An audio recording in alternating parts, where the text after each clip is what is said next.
Hello everyone, मैं आलोक Saini, instructor PTC Vadodara, आप सभी का हार्दिक स्वागत करता हूं। आज हमारा टॉपिक है डिवीज़न। हमने पहले के टॉपिकों में देखा कि डिवीज़नल ऑफिस की जो फंक्शनिंग होती है उसके बारे में, और उनकी डिवीज़नल ऑफिस में कितनी शाखाएं काम करती हैं, यानी कितनी ब्रांचेस होती हैं।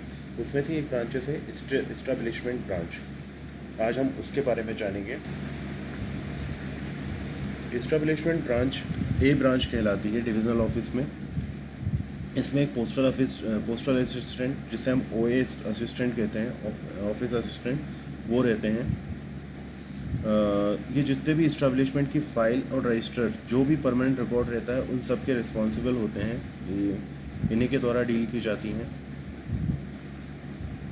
इसमें इस्टेब्लिशमेंट ब्रांच में creation and revision of establishment, opening and closing of post office and mails line, changes in the status of offices, इन सब के बारे में इस ब्रांच के अंदर डील होता है। आरएमएस डिवीज़न के अंदर सी ब्रांच होती है, जिसमें डील होता है कि creation, revision and abolition of establishment, मतलब उनका क्रिएशन, रिवीजन, इन सब के बारे में जाना जाता है। Sanction establishment of the division, changes in the register of sanction establishment, अगर कुछ चेंज करना हो रजिस्टर के अंदर तो वो भी देखा जाता है। Distribution of the sanction establishment of division. Next है रिकॉर्ड ऑफ इस्टेब्लिशमेंट। इस ब्रांच में सबसे ज़्यादा रिकॉर्ड की बात होती है। The divisional office will keep up a resistor of sanction establishment in the form of SEG 19A। जितनी भी मतलब जो भी रजिस्टर मेंटेन होता है, वो फॉर्म SEG 19A के माध्यम से रिकॉर्ड मेंटेन किया जाता है। Register in is kept corrected properly and up to date. OA की जिम्मेदारी रहती है कि वो रजिस्टर को प्रॉपरली करेक्ट करके रखे और अप टू डेट रखे। One file for each post office keeped and it is a permanent record. Her post office के लिए एक नई फाइल बनेगी, मतलब जितने पोस्ट ऑफिस उस डिविजनल ऑफिस के अंदर रहेंगे, हर पोस्ट ऑफिस के लिए एक अलग फाइल क्रिएट होगी। Consolidation list of all post office is maintain. एक कंसोलिडेट फाइल लिस्ट होगी जो पोस्ट ऑफिस होगी, वो मेंटेन की जाएगी। List arrangement alphabetically and the office number accordingly. The number start from 11 onward, और जो 1 से 10 तक की फाइल नंबर्स रहेंगे वो जनरल डीलिंग के लिए रहेंगे। कार्यालय से संबंधित सभी मामलों के लिए अलग अलग पत्र के साथ प्रत्येक कार्यालय यानी कि जो आपके पोस्ट ऑफिस रहेंगे, हर पोस्ट ऑफिस के लिए एक अलग संख्या दी जाएगी। जैसे कि एग्जांपल के लिए A-124 will be the establishment case of Kanpur.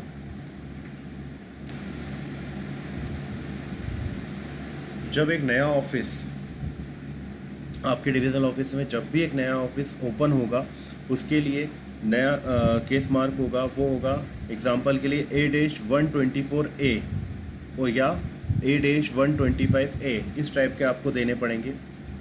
File should be arrange in a numerical order. जो भी फाइल रहेंगी उसको आपको न्यूमेरिकल ऑर्डर के according arrange.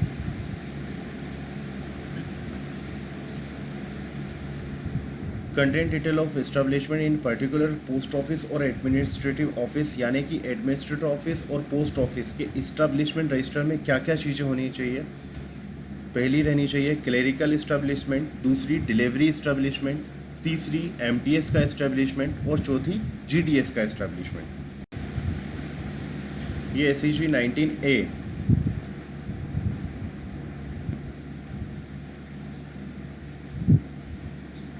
SEG 19A India post telegraph department. इसमें पद, पोस्टों की संख्या, वेतनमान, विशेष वेतन, अन्य भत्ते यदि कोई हो का विवरण, सक्षम मतलब जो भी आपका प्राधिकारी है उसकी मंजूरी, तारीख, डेट, मतलब जो स्थायी मंजूरी रहती है डेटों की, वो अस्थायी मंजूरी की समाप्ति की तिथि, इन सब की जानकारी इसमें रजिस्टर में रहेगी।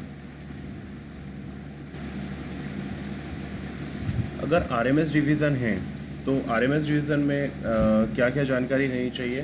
पहली है शॉर्टिंग असिस्टेंट इस्टेब्लिशमेंट, दूसरा है मेल गार्ड इस्टेब्लिशमेंट, एमटीएस का इस्टेब्लिशमेंट और चौथा है जीडीएस का इस्टेब्लिशमेंट। इन सारों की जानकारी हमें इन रजिस्टरों में आरएमएस डिवीज़न के अंदर ओए को रखनी पड़ेगी। Keep updated with status of office and number of post in every cadre. आपको हर पोस्ट ऑफिस का स्टेटस और उसके अंदर के जो पोस्ट ऑफिस में पोस्ट के जो कैडर हैं वो आपको रखने अप टू डेट रखने चाहिए। चेंज इन इस्टेब्लिशमेंट अपडेटेड और relevant pages and signed by SP headquarter और डिविजनल हेड।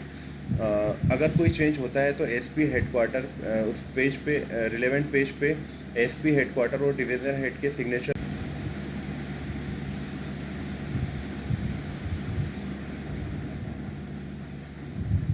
सभी पोस्ट ऑफिस को एक वर्गीकृत सूची बनाकर रखना पड़ेगा, यानी कि क्लासिफाइड सूची लिस्ट बनाकर रखनी पड़ेगी।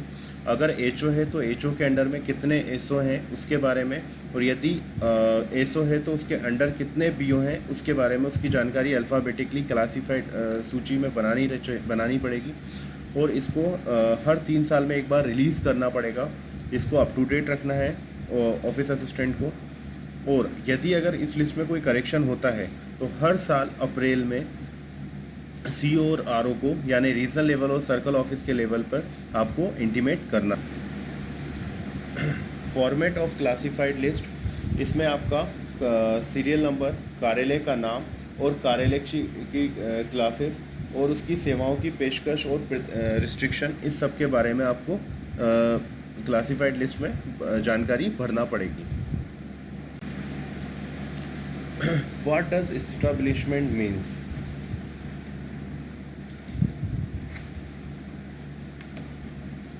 पोस्ट जितनी भी पोस्ट रहेंगी उसके लिए आपको ये सब जानकारी रखना पड़ेगी। परमानेंट पोस्ट है तो definite rate of pay, no time limit. Temporary post है तो डेफिनेट रेट ऑफ पे लेकिन लिमिटेड टाइम में। Tenure post, permanent post to be held by individually for a limited period. फिर creation of post, abolition of post, redeployment of post, upgradation of post और downgradation of post. ये सब जानकारी establishment के अंदर ही establishment branch के अंदर ही आती है।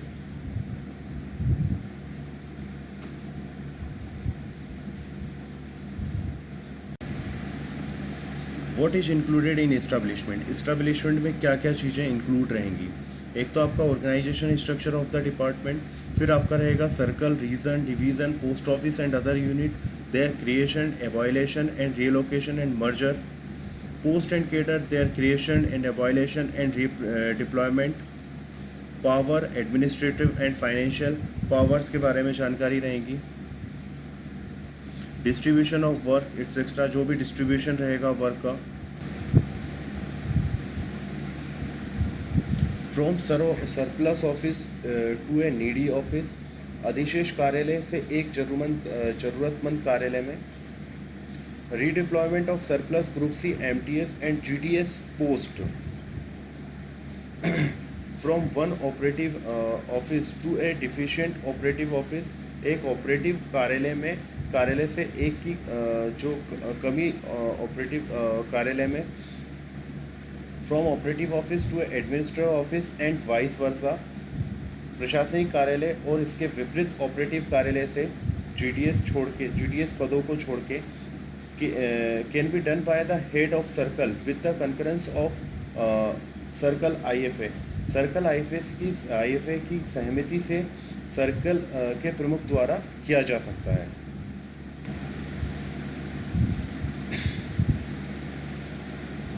Group A, Group B post can be redeployed by Postal Service Board with the concurrence of Integrated Financial Wing.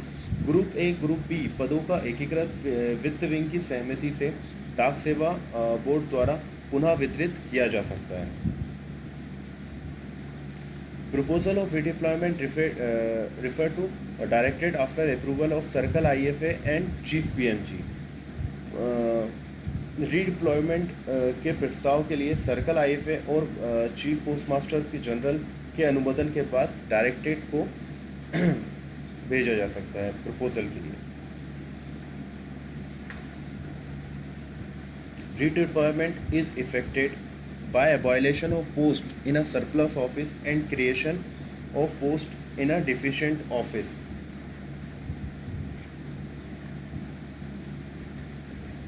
By a single order, so that abolition and creation are duly matched.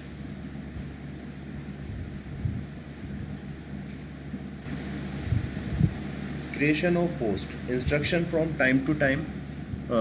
Post का creation कैसे होता है, यानी कि जो आपके पद होते हैं उनका creation. Outsourcing of routine service such as cleaning, maintenance, moving paper, draft etcetera. Unavoidable proposal example, इसके लिए एग्जाम्पल है for a new organisation for creation of all post office to send to MOF department of expenditure.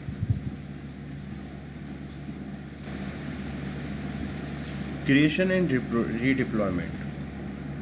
There is a ban on creation of new post office. Post can be created if justified only under matching, saving, or by redeployment.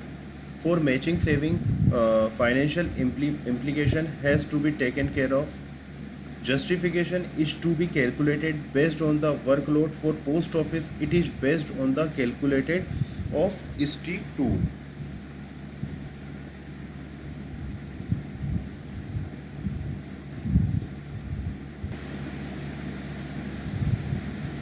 फिर है इसमें for creation under matching saving proposal is to be submitted to head of circle.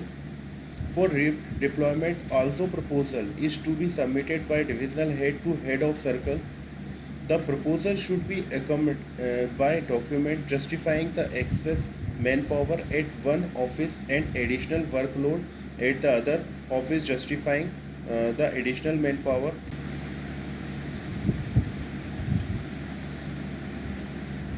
Proposal for creation and abolition and revision of establishment should explain the ground it is based on.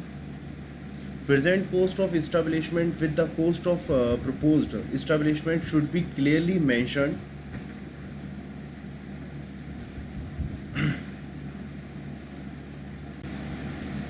Thank you.